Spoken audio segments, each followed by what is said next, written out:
सभी हिंदी साहित्य प्रेमियों का हिंदी साहित्य की क्लास में आपका हार्दिक स्वागत, अभिनंदन। हम पढ़ रहे हैं यूथ कंपटीशन टाइम्स बुक्स और इस बुक के अंतर्गत हम महत्वपूर्ण क्वेश्चन कर रहे हैं। हमने आदिकाल, रीतिकाल, भक्तिकाल, आधुनिक काल इन सबसे संबंधित महत्वपूर्ण क्वेश्चन आंसर करवा दिए हैं। अब हम कर रहे हैं गद्य साहित्य से संबंधित। किससे संबंधित? गद्य साहित्य से संबंधित। गद्य साहित्य के संबंधित हमने 1539 क्वेश्चन करवा दिए हैं। अब हम करें 1540 का क्वेश्चन आज, और वह आलोचना से संबंधित। अगर आप पूछें ये 6, यहाँ पे हम 6 नंबर पे आलोचना कर रहे हैं, तो इससे पहले हमने इसमें क्या करवाया? जो 1539 क्वेश्चन हैं उनमें टोटल हमने करवाए हैं कि गद्य साहित्य से जो महत्वपूर्ण क्वेश्चन होते हैं कि गद्य का विकास कैसे हुआ। जैसे फोर्ट विलियम कॉलेज से जो 4 हमारे महानुभाव थे, उनके द्वारा गद्य की जो प्रक्रिया थी वो आगे बढ़ती रही। फिर उसके बाद में उस गद्य के उस साहित्य के बाद में हमने पढ़े हैं नाटक के बाद में पढ़े हमने उपन्यास के बाद में पढ़े हमने कहानी, और कहानी के बाद में पढ़े हमने निबंध। ठीक है, तो 5 हो गए: गद्य, उपन्यास, नाटक, कहानी और निबंध। आज हमारा छठा पार्ट है आलोचना का, क्योंकि ये गद्य के अंतर्गत ही आती हैं। आलोचना हुई, पत्र पत्रिकाएँ, स्त्री विमर्श से संबंधित हैं, दलित विमर्श से संबंधित हैं, रेखा चित्र हैं, संस्मरण हैं, ये सभी गद्य साहित्य के अंतर्गत ही आते हैं। तो जो गद्य साहित्य के अंतर्गत आते हैं, तो आज हमारा क्वेश्चन है आलोचना से संबंधित। आलोचना से संबंधित पहला क्वेश्चन है और गद्य से संबंधित 1540 क्वेश्चन है।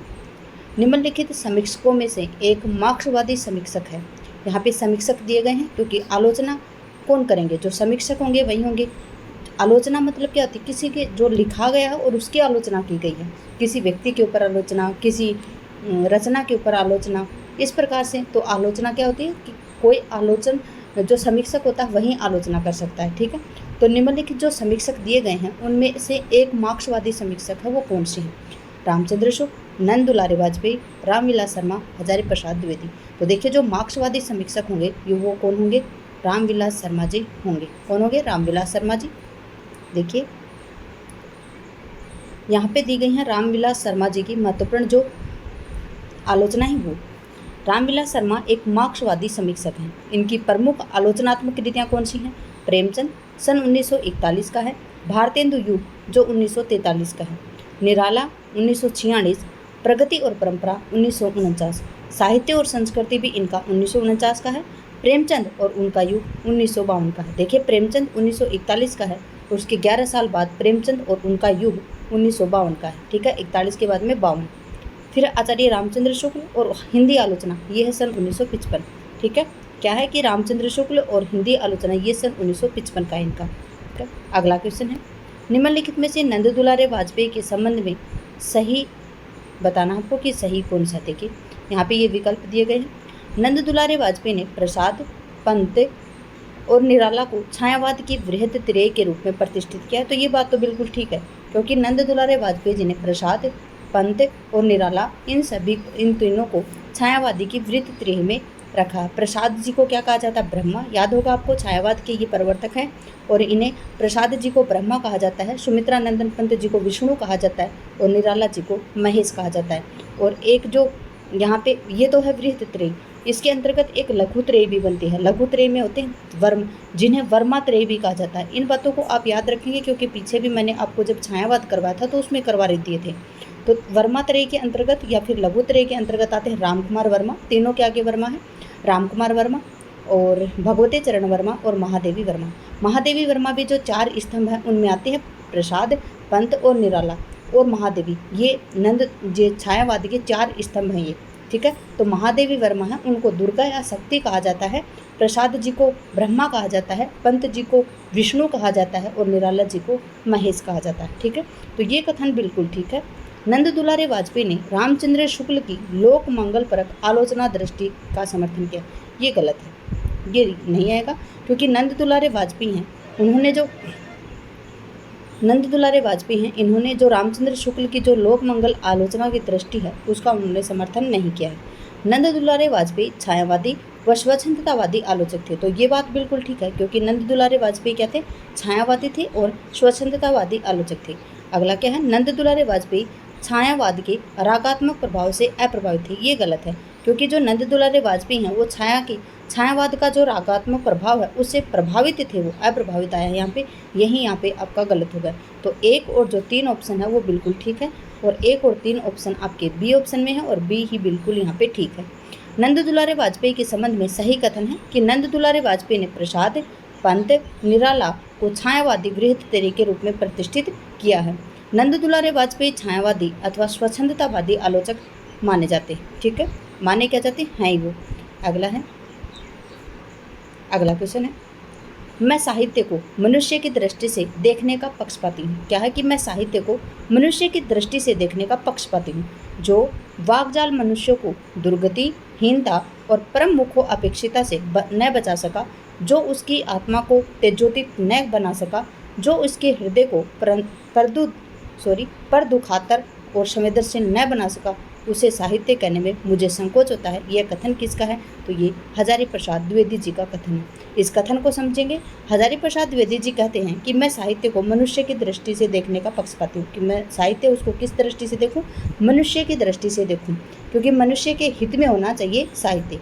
जो वाकजाल मनुष्य को दुर्गति, हीनता और परमुखो अपेक्षिता से न बचा सके, कि व्यक्ति की दुर्गति हो रही है, उसकी हीन दशा हो रही है, परमुखो उपेक्षिता मतलब परमुखो उपेक्षिता मतलब परमुख उपेक्षिता, कि दूसरे के मुख से उसकी उपेक्षा की जा रही है। ठीक है, मतलब दूसरे से कुछ सुनना, ये बातें, और जो उसकी आत्मा को तेजोदित न बना सके, और जो साहित्य व्यक्ति की आत्मा है उसको तेज उद्दित मतलब तेजता के साथ मतलब तैयार न कर सके उसको किसी भी कार्य को करने के लिए, जो उसके हृदय को पर दुखांतर और संवेदनशील न बना सके, कि जो साहित्य है वो मनुष्य के पर दुखांतर मतलब दूसरे के दुख को देखकर हमें दुख नहीं हो, वैसा नहीं होना चाहिए साहित्य के अंतर्गत। ऐसा साहित्य होना चाहिए कि दूसरों के दुख को देखकर व्यक्ति है उसको दुख होना चाहिए, और संवेदनशील नहीं बना सके। संवेदनशील क्या होता है? कि किसी भी कैसे भी परिस्थिति हो व्यक्ति संवेदनशील बना रहे, उसे साहित्य कहने में मुझे संकोच होता है। यह कथन किसका? तो ये हजारी प्रसाद द्विवेदी जी कहते हैं। हजारी प्रसाद द्विवेदी जी का यहाँ पे कहने का अर्थ यही है कि व्यक्ति का मनुष्य की जो दुर्गति है, हीनता है, परमुख उपेक्षिता है, उससे बचा जा सके, और परंतु हृदय है उसको, उसके हृदय में जो दूसरों के दुख हैं उसको देखकर दुख हो। ठीक है, ऐसा किसने कहा था? हजारी प्रसाद द्विवेदी जी ने। देखिए, मैं साहित्य को मनुष्य की दृष्टि से देखने का पक्षपाती हूँ, जो वाकचाल मनुष्य को दुर्गति, हीनता और परमुखो उपेक्षिता से न बचा सके, जो उसकी आत्मा को तेजो उदित न बना सके, जो उसके हृदय को पर दुख कातर और संवेदनशील न बना सके, उसे साहित्य कहने में मुझे संकोच होता है। और ये कथन हजारी प्रसाद द्विवेदी जी का है। आचार्य रामचंद्र शुक्ल जी के अनुसार, जबकि प्रत्येक देश का साहित्य वहाँ की जनता की चित्तवृत्ति का संचित प्रतिबिंब होता है, वह यह निश्चित है कि जनता की चित्तवृत्ति में परिवर्तन के साथ साथ साहित्य के स्वरूप में भी परिवर्तन होता रहा है। डॉक्टर रामस्वरूप चतुर्वेदी के अनुसार, कवि के कार्यों को विकास प्रक्रिया में न्यायोचित दिखाना इतिहास है। इतिहास का मतलब क्या है? कि कवि के कार्यों को विकास प्रक्रिया में न्यायोचित दिखाना ही क्या है? इतिहास है। अगला है, उपनिवेश में स्त्री की लेखिका कौन है? क्या है? उपनिवेश में स्त्री इस नाम की कृति है और उसकी लेखिका कौन है? उपनिवेश में स्त्री, इसकी लेखिका हैं प्रभा खेतान। कौन है? प्रभा खेतान।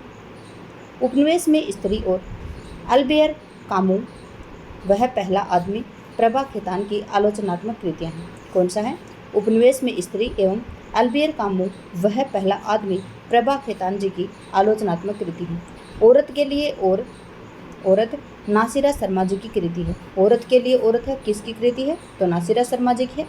सती का समय, स्त्रीवादी विमर्श, समाज और साहित्य, क्षमा शर्मा की आलोचनात्मक कृति है। खांटी घरेलू औरत, ममता कालिया जी की आलोचनात्मक कृतियाँ हैं। ममता कालिया जी की आलोचनात्मक कृति कौन सी है? खांटी घरेलू औरत। क्षमा शर्मा जी की कौन सी है? सती का समय, स्त्रीत्ववादी विमर्श, समाज और साहित्य। अगला है, निराला की साहित्य साधना के लेखक कौन है? निराला की साहित्य साधना, इसके लेखक हैं रामविलास शर्मा जी। निराला की जो साहित्य साधना उसको 3 भागों में बांटा गया। ठीक, निराला की साहित्य साधना 3 भागों में बांटी गई है। पहला भाग है सन 1969, दूसरा भाग है 1972, तीसरा भाग है 1976, और इसके लेखक कौन है? रामविलास शर्मा जी। पहला भाग 1969, दूसरा 72 और तीसरा 76। लेखक कौन है? रामविलास शर्मा जी। किसके? निराला की साहित्य साधना की। रामविलास शर्मा के द्वारा रचित आलोचनात्मक कृतियाँ हैं महावीर प्रसाद द्विवेदी और हिंदी नवजागरण, ये है सन 1977। नई कविता और अस्तित्ववाद 1978 है। हिंदी जाति का साहित्य सन 1986 है। और भारतीय सौंदर्य बोध और तुलसीदास, ये सन 2001 है। इसके बाद में है महिला रचनाकार की कृति अपनी संवेदनशीलता, तार्किकता और तेवर में बेहद पठनीय होते हुए भी आलोचना के ठंडेपन की शिकार है। उक्त कथन किसका? क्या है कि महिला रचनाकार की कृतियाँ अपने संवेदनशील, तार्किकता और तेवर में बेहद पठनीय होते हुए भी आलोचना के ठंडेपन का शिकार है। उक्त कथन किसका है? तो ये है ममता कालेजी का। किसका उक्त कथन है? ये ममता कालेजी का कथन है। क्या कथन है? कि महिला जो रचनाकार हैं उनकी कृतियाँ अपनी संवेदनशीलता, तार्किकता और तेवर में बेहद पठनीय होते हुए भी आलोचना के ठंडेपन की शिकार होती हैं। और ये कथन किसका है? तो ये ममता कालेजी का कथन है। महिला रचनाकार की कृतियाँ अपनी संवेदनशीलता, तार्किकता और तेवर में बेहद पठनीय होते हुए भी आलोचना के ठंडेपन की शिकार होती हैं। उक्त कथन ममता कालेजी का है। इनके द्वारा रचित कहानी संग्रह है छुटकारा, इनका 1970 का है। एक अदद औरत, ये सन 1975 का है। उसका यौवन, इनका सन 1985 का है। फिर शीट नंबर 6 1976 का है। जांच अभी भी जारी है, सन 1997 है। प्रतिदिन 1989 है। और मुखौटा 2003। नई सदी की पहचान, ये भी इनकी कहानी संग्रह है। ठीक है। कौन सा? छुटकारा 1970, एक अदद औरत 1975, उसका यौवन सन 1985। Seat number 6 1976। जांच अभी भी जारी है 1997। प्रतिदिन 1989। मुखौटा 2003। अगला है साहित्य लोचन के लेखक कौन है? साहित्य लोचन के लेखक कौन है? तो श्याम सुंदर दास जी हैं साहित्य लोचन के लेखक। ठीक है। कौन है? श्याम सुंदर दास।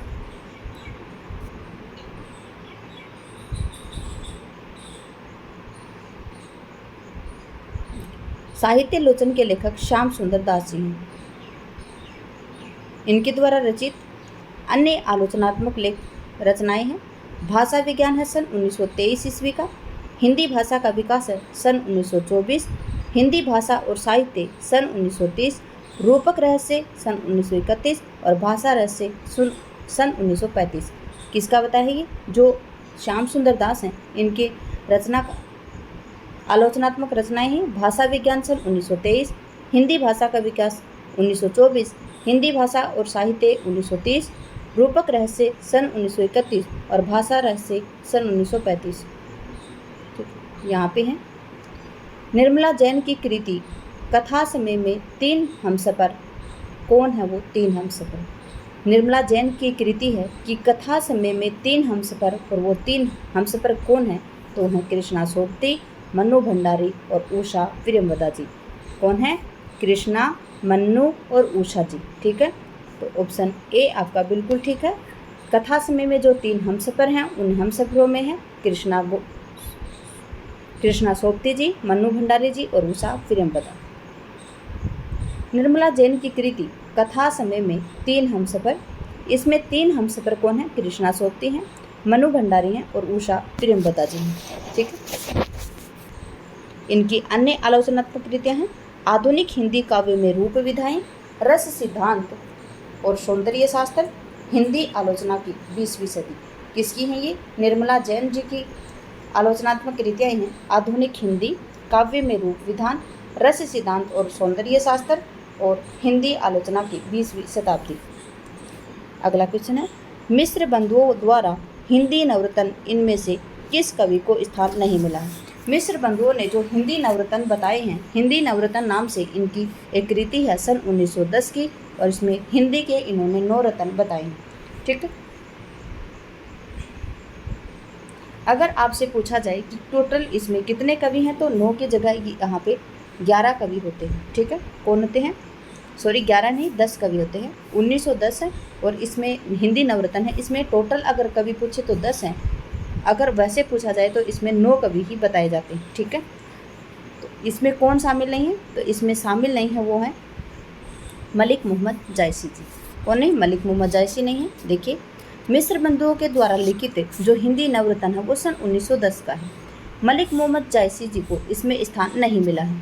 सन 1910 में मिस्र बंधुओं ने प्रसिद्ध आलोचना ग्रंथ हिंदी नवरत्न की रचना की थी। इसमें हिंदी नवरत्न में निम्नलिखित कवियों को स्थान दिया गया था: गोस्वामी तुलसीदास, सूरदास, महाकवि देवदत्त या इसे देव भी कहा जाता है इन्हें, बिहारी लाल, त्रिपाठी बंधु। देखिए यहाँ पे त्रिपाठी बंधु में कौन है?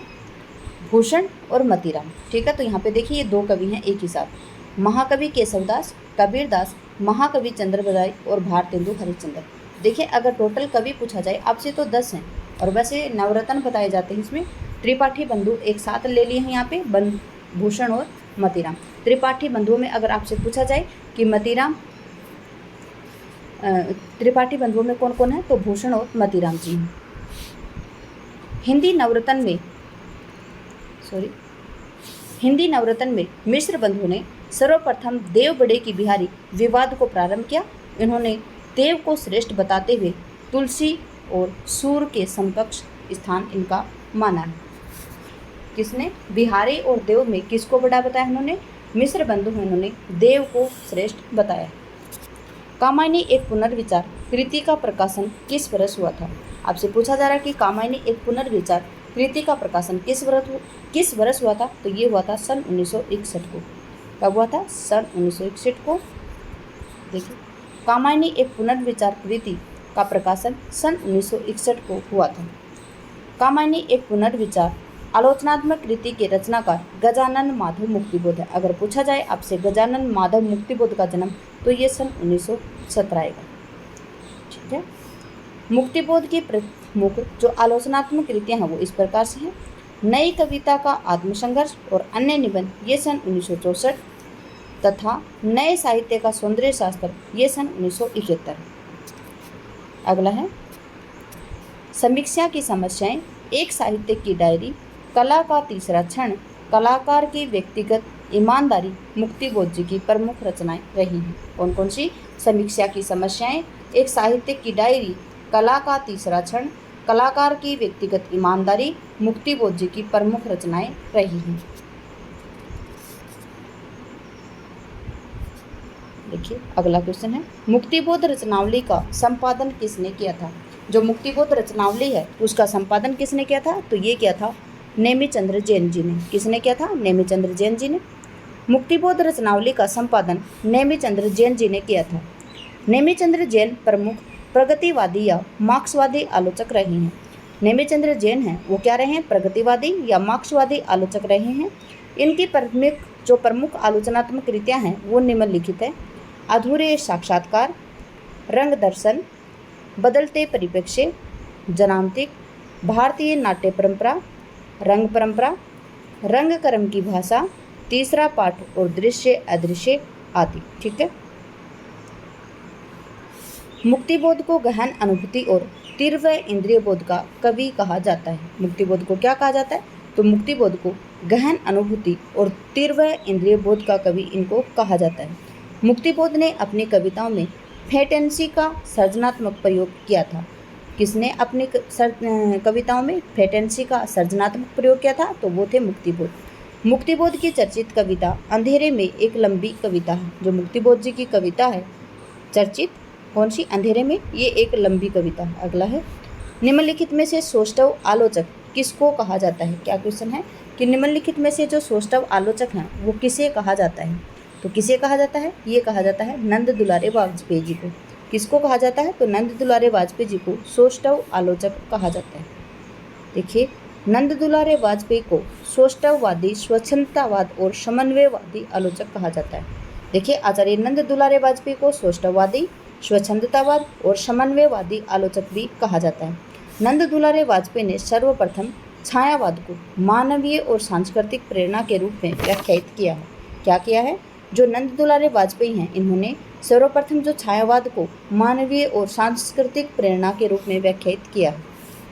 नंद दुलारे वाजपेयी की प्रमुख आलोचनात्मक कृतियाँ निम्नलिखित हैं: हिंदी साहित्य 20वीं शताब्दी सन 1942, जयशंकर प्रसाद सन 1940, आधुनिक साहित्य सन 1950, महाकवि सूरदास सन 1952, नई कविता सन 1973, रस सिद्धांत सन 1977, साहित्य का आधुनिक युग सन 1978, आधुनिक साहित्य सृजन और समीक्षा सन 1978। ठीक है, अगला है हिंदी में एकेडमिक आलोचना मतलब अध्यापकीय आलोचना का सूत्रपात किसने किया था? श्याम सुंदर दास ने किया था। साहित्य आलोचना हिंदी भाषा का विकास, भाषा रस से इनके आलोचनात्मक ग्रंथ हैं। कौन कौन से? साहित्य आलोचना है इनका, हिंदी क्या है? साहित्य आलोचना और हिंदी भाषा का विकास, हिंदी भाषा का विकास और हिंदी भाषा का विकास इनका कब का है? सन 1924 का। उसके बाद में कौन सा है? भाषा रहस्य, और भाषा रहस्य है इनका सन 1935 का। ठीक है, ये इनके आलोचनात्मक ग्रंथ हैं। महावीर प्रसाद द्विवेदी को हिंदी का प्रथम लोकवादी आचार्य माना जाता है। जो महावीर प्रसाद द्विवेदी हैं इनको प्रथम लोकवादी आचार्य माना जाता है। बाबू गुलाब राय शुक्ल युग के महत्वपूर्ण शास्त्रीय आलोचक रहे हैं। बाबू गुलाब राय हैं वो किस युग के? जो शुक्ल युग है उसके महत्वपूर्ण शास्त्रीय आलोचक रहे हैं। कौन? बाबू गुलाब राय। पूछा जाए बाबू गुलाब राय का जन्म तो सन 1888 को हुआ था। ठीक है, कृति और कृतिकार का आपको सुमेलित करना है। देखिए यह सुमेलित, हाँ जी। नई कविता के प्रतिमान ये किसका है? तो नई कविता के प्रतिमान है लक्ष्मीकांत वर्मा जी का। फिर कविता के नए प्रतिमान ये किसका है? तो ये नामवर सिंह जी का है। उसके बाद में नए साहित्य नए प्रश्न ये किसका है? तो ये नंद दुलारे वाजपेयी जी का है। और नए साहित्य का सौंदर्य शास्त्र ये किसका है? तो ये गजानन माधव मुक्तिबोध जी का। ठीक है, नई कविता के प्रतिमान लक्ष्मीकांत वर्मा जी का है। कविता के नए प्रतिमान नामवर सिंह जी का है। नया साहित्य नए प्रश्न नंद दुलारे वाजपेयी और नए साहित्य का सौंदर्य शास्त्र ये गजानन माधव मुक्तिबोध। अगला क्वेश्चन है, देखिए यहाँ पे ये कृतियाँ मिली हुई हैं। नई कविता के प्रतिमान लक्ष्मीकांत वर्मा, कविता के नए प्रतिमान नामवर सिंह, नया साहित्य नए प्रश्न नंद दुलारे वाजपेयी जी और नए साहित्य का सौंदर्य शास्त्र ये गजानन माधव मुक्तिबोध जी का। अगला क्वेश्चन है, रंग दर्शन के रचनाकार कौन है? आपसे पूछा जा रहा है कि जो रंग दर्शन है उसके रचनाकार कौन है? तो रंग दर्शन के रचनाकार हैं नेमिचंद्र जैन जी। कौन है नेमिचंद्र जैन जी? देखिए रंग दर्शन के रचनाकार नेमिचंद्र जैन जी हैं और इनका जन्म सन 1919 और मृत्यु इनकी 2005 को हुई थी। नेमिचंद्र जैन जी की प्रमुख कृतियाँ हैं रंग दर्शन, अधूरे साक्षात्कार, बदलते परिप्रेक्ष्य, रंग परंपरा, दृश्य अदृश्य, भारतीय नाट्य परंपरा।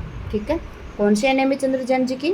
रंग दर्शन है, आधे अधूरे है, बदलते परिप्रेक्ष्य है, रंग परंपरा है, दृश्य अदृश्य है और भारतीय नाट्य परंपरा है। मोहन राकेश जी की यहाँ पे प्रमुख कृतियाँ हैं अंधेरे बंद कमरे, अंतराल, आधे अधूरे और परिवेश। ठीक है, अगला है लक्ष्मी नारायण लाल की प्रमुख कृतियाँ हैं सूर्यमुख 1968, अंधा कुआं 1955, मादा कैक्टस 1959 और सुंदर रस 1960। उसके बाद में है जयदेव तनेजा के प्रमुख कृतियाँ। जयदेव जो तनेजा हैं उनकी प्रमुख कृतियाँ हैं रंग क्रम और मीडिया और आधुनिक भारतीय रंग परिदृश्य। उसके बाद में है असंगत विकल्प आपको चुनना है। देव और बिहारी पदम सिंह शर्मा, बिहारी और देव लाला भगवान दिन, कविवर बिहारी जगन्नाथ दास रत्नाकर, बिहारी की वाग विभूति ये विश्वनाथ प्रसाद मिश्र। याद रखेंगे जो देव और बिहारी है ये पदम सिंह शर्मा ने नहीं लिखा था। तो देव और बिहारी किसने लिखा था? देव और बिहारी किसने लिखा था? आप सभी को पता होगा। देव और बिहारी लिखने वाले थे जो आपके बिहारी बंधु थे, नहीं मिश्र बंधु थे। कौन थे? कृष्ण थे शायद, है ना, कृष्ण बिहारी मिश्र। ठीक है, किसने लिखा था? कृष्ण बिहारी मिश्र जी ने लिखा था। क्या? देव और बिहारी। ये पदम सिंह की रचना नहीं है और यही आपका आंसर रहेगा क्योंकि आपसे पूछा है असंगत विकल्प आपको चुनना है। ठीक है, बिहारी और देव, कविवर बिहारी और बिहारी की वाक विभूति। देव और बिहारी, पदम सिंह शर्मा रचना और रचनाकार असंगत विकल्प है। पदम सिंह शर्मा ने बिहारी सच्चाई तुलनात्मक अध्ययन नामक ग्रंथ लिखा है। देव और बिहारी नामक पुस्तक पंडित कृष्ण बिहारी मिश्र ने लिखी है। यह रचना देव और बिहारी में कौन सर्वाधिक श्रेष्ठ है, इसके बारे में बताया है। तो इस वाद के संबंध में है। बिहारी की वाग विभूति विश्वनाथ प्रसाद मिश्र की प्रसिद्ध कृति है। अगर आपसे पूछा जाए इनमें उन्होंने बिहारी और देव में से किसको श्रेष्ठ माना था, तो इन्होंने देव को ही श्रेष्ठ माना था। ठीक है। रत्नाकर जी के द्वारा संपादित बिहारी रत्नाकर के नाम टीका और कविवर बिहारी नामक आलोचनात्मक जो विवेचना है वो किसने विशेष रूप से अवलोकनीय और प्रमाणिक रही है। अगला है, प्रेमचंद को कबीर के बाद हिंदी का सबसे बड़ा व्यंग्यकार किसने माना है? प्रेमचंद को कबीर के बाद हिंदी का सबसे बड़ा व्यंग्यकार किसने माना है? तो माना है किसने? रामविलास शर्मा जी ने। ठीक है। प्रेमचंद को कबीर के बाद हिंदी का सबसे बड़ा व्यंग्यकार किसने माना? तो वो माना है रामविलास शर्मा जी ने। देखिए, प्रेमचंद को कबीर के बाद हिंदी का सबसे बड़ा व्यंग्यकार रामविलास शर्मा जी ने माना है। रामविलास शर्मा की आलोचनात्मक कृतियां हैं प्रेमचंद, जो सन 1941 की, उसके बाद में है प्रेमचंद और उसका युग, ये सन 1952 की है। भारतेंदु युग, जो सन 1943 है, और जो भारतेंदु युग भारतेंदु युग यहाँ पे 1941 बताया था। भारतेंदु हरिश्चंद्र, ये कब का है? तो सन 1953 का है। और उसके बाद में है निराला, और निराला की साहित्य साधना 3 भागों में प्रकाशित हुई है, 1969, 1972 और 1976। ठीक है। निराला की साहित्य साधना भाग 2 1972 है, जबकि निराला की साहित्य साधना नंबर 1 1969 है। निराला की साहित्य साधना भाग 2 सन 1972 है और निराला की साहित्य साधना 3 सन 1976 है। अगला है, नई कविता और अस्तित्ववाद, मार्क्सवाद और प्रगतिशील साहित्य। ठीक है। अगला है, हिंदी में मार्क्सवादी समीक्षक कौन है? आपसे पूछा जा रहा है कि हिंदी में मार्क्सवादी समीक्षक कौन है। आपका आंसर आएगा, जो हिंदी में मार्क्सवादी समीक्षक हैं वो हैं डॉक्टर नामवर सिंह। कौन है? डॉक्टर नामवर सिंह जी हैं। डॉक्टर नामवर सिंह हिंदी में मार्क्सवादी समीक्षक रहे हैं। इनकी आलोचनाएं हैं हिंदी के विकास में अपभ्रंश का योग सन 1952, छायावाद सन 1955, इतिहास और आलोचना सन 1957, आधुनिक साहित्य की प्रवृत्तियां सन 1962, कहानी नई कहानी सन 1965 है। अगला है, डॉक्टर नगेंद्र को तथा रामचंद्र शुक्ल को रसवादी आलोचक माना जाता है। किसको माना जाता है? रसवादी आलोचक माना जाता है सिर्फ नगेंद्र और रामचंद्र शुक्ल जी। ठीक है। डॉक्टर नगेंद्र की आलोचना में भारतीय और पाश्चात्य का समन्वय मिलता है। डॉक्टर नगेंद्र जी की जो आलोचनाएं हैं उसमें भारतीय और पाश्चात्य का समन्वय मिलता है। नंद दुलारे वाजपेयी को समन्वयशील, स्वच्छंदतावादी एवं सौष्ठववादी आलोचक माना जाता है। ठीक है। नंद दुलारे वाजपेयी जी को क्या माना जाता है? समन्वयशील माना जाता है, स्वच्छंदतावादी माना जाता है और सौष्ठववादी भी माना जाता है। अगला है, प्रसंग गर्भत्व इनके गद्य की निजी विशेषता है। क्या है? जो प्रसंग गर्भत्व है वो इनके गद्य की निजी विशेषता है। इनकी भाषा सरल और व्यंजनापूर्ण है, बीच बीच में हास्य और व्यंग्य भी हैं। यह कथन किससे संबंधित है? किसका कथन है ये? कौन सा? कि जो प्रसंग गर्भत्व इनके गद्य की निजी विशेषता है, इनकी भाषा सरल और व्यंजनापूर्ण है, बीच बीच में हास्य और व्यंग्य भी है। यह कथन किसका है? तो ये कथन है आपका चंद्रधर शर्मा गुलेरी जी का। किसका कथन है ये? चंद्रधर शर्मा गुलेरी जी का कथन है। प्रसंग गर्भत्व इनके गद्य की निजी विशेषता है। देखिए, प्रसंग गर्भत्व इनके गद्य की निजी विशेषता है। इनकी भाषा सरल और व्यंजनापूर्ण है, बीच बीच में हास्य और व्यंग्य भी आते हैं। उक्त कथन चंद्रधर शर्मा गुलेरी जी का कथन है। दोबारा से पढ़ते हैं। प्रसंग गर्भत्व इनके गद्य की निजी विशेषता है। इनकी भाषा सरल और व्यंजनापूर्ण है, बीच बीच में हास्य और व्यंग्य भी इसमें आते हैं। और उक्त कथन जो चंद्रधर शर्मा गुलेरी हैं उनके विषय में आचार्य रामचंद्र शुक्ल जी ने कहा है। शुक्ल जी का प्रमुख ग्रंथ हिंदी साहित्य का इतिहास सन 1929 का। अगला क्वेश्चन है, उनकी आलोचना की प्रमुख विशेषता है कि उनकी अनाविल दृष्टि और निर्मल विवेचन। क्या है कि उनकी आलोचना की प्रमुख विशेषता है, किसकी आलोचना की प्रमुख विशेषता है और विशेषता भी क्या है, उनकी अनाविल दृष्टि और निर्मल विवेचन। यह कथन किस आलोचक के प्रति है, तो ये है विश्वनाथ प्रसाद के प्रति। किसके प्रति है, विश्वनाथ प्रसाद के प्रति।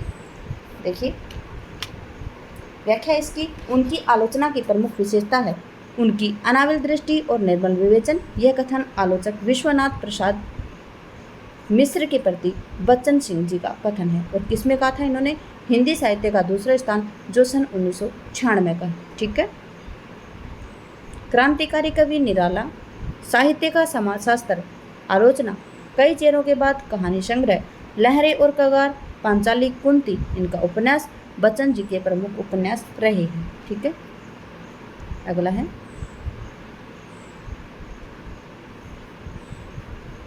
देखिए, कबीर और तुलसी भाषा में एक मिशन के तहत लिख रहे थे। यह कथन किसका है, क्या है कि कबीर और तुलसी हैं वो भाषा में एक मिशन के तहत लिख रहे थे और ये कथन किसका, तो ये बच्चन सिंह जी का कथन है। ठीक है। यहाँ पे आंसर आएगा आपका डी। देख लेते हैं यहाँ पे व्याख्या, कबीर और तुलसी भाषा में एक मिशन के तहत लिख रहे थे। उक्त कथन बच्चन सिंह जी का है। गोस्वामी तुलसीदास और कबीर के संदर्भ में विद्वानों के कथन इस प्रकार से हैं। आचार्य शुक्ल ने गोस्वामी के प्रादुर्भाव को हिंदी काव्य के क्षेत्र में एक चमत्कार समझना चाहिए। क्या है कि गोस्वामी के जो प्रादुर्भाव हैं उनको हिंदी काव्य के क्षेत्र में एक चमत्कार ही समझना चाहिए। किसका कथन है, आचार्य रामचंद्र शुक्ल जी का कथन है तुलसीदास जी के लिए। अगला है, कबीर का सौंदर्य बोध अपारंपरिक और यथार्थवादी है, अतः उनके लिए पृथक सौंदर्य शास्त्र का निर्माण करना चाहिए। क्या है कि जो कबीर का सौंदर्य बोध है वो अपारंपरिक और यथार्थवादी है, अतः उनके लिए पृथक सौंदर्य बोध का निर्माण करना चाहिए। श्याम सुंदर दास जी का है कि रहस्यवादी कवियों में कबीर का आसन सबसे ऊंचा है, शुद्ध रहस्यवाद में केवल उन्हीं का नाम आता है। रहस्यवादी कवि हैं उनमें किसका नाम आता है, कबीर जी का नाम आता है और सबसे ऊंचा आता है इनका नाम, और शुद्ध रहस्यवाद केवल उन्हीं का है। अगला है डॉक्टर हजारी प्रसाद द्विवेदी, आज तक हिंदी में ऐसा जबरदस्त व्यंग्य लेखक नहीं हुआ। ठीक है। जब हजारी प्रसाद द्विवेदी जी आलोचना लिख रहे थे तब इन्होंने लिखा है कि आज तक हिंदी में ऐसा कोई जबरदस्त व्यंग्य लेखक नहीं हुआ। किसके लिए कहा, तो कबीरदास जी के लिए कहा है। आज के व्यापक सामाजिक संबंधों के संदर्भ में जीने वाले व्यक्ति के माध्यम से ही मुक्तिबोध ने अंधेरे में कविता में अस्मिता की खोज को नाटकीय रूप दे दिया है। यह कथन किस आलोचक का रहा, तो ये रहा है नामवर सिंह जी का। नामवर सिंह जी ने क्या कहा था कि आज का जो व्यापक सामाजिक संबंध है उन संबंधों के संदर्भ में जीने वाले व्यक्ति के माध्यम से ही मुक्तिबोध ने अंधेरे में कविता में अस्मिता की खोज को नाटकीय रूप दिया है। और यह कथन किसका है, नामवर सिंह जी का है। देखिए यहाँ पे देख लेते इसकी व्याख्या। उपयुक्त कथन डॉक्टर नामवर सिंह जी का है। अंधेरे में एक लंबी कविता है। विभिन्न आलोचकों ने इसे विभिन्न दृष्टिकोण से देखा है, जो इस प्रकार से, रामविलास शर्मा ने इसे अपराध भावना का अनुसंधान तथा आरक्षित जीवन की कविता कहा है। ठीक है, इसको कहा है जो रामविलास शर्मा है उन्होंने अपराध भावना का अनुसंधान तथा आरक्षित जीवन की कविता इसको कहा है। अगला है, रामस्वरूप चतुर्वेदी ने अंधेरे में एक लंबे खंडों में कवि की समस्या है, समाज के उत्थान पतन आंदोलन के बीच अपनी रचना के प्रेरक तत्वों का अभिज्ञान, रचना कैसे बाहर से अंदर आती है और फिर कैसे बाहर दूर दूर तक परिव्याप्त हो जाती है। यह कथन किसका है, इंद्रनाथ मदान ने इसे आत्म संशोधन का अनुसंधान कहा है। इंद्रनाथ मदान ने इसे क्या कहा है, आत्मशोधन का अनुसंधान कहा है। इसी के साथ में करते हैं हम क्लास का समापन। क्लास में बने रहने के लिए आपका धन्यवाद। आपका दिन शुभ रहे। जय हिंद, जय भारत, जय जवान, जय किसान।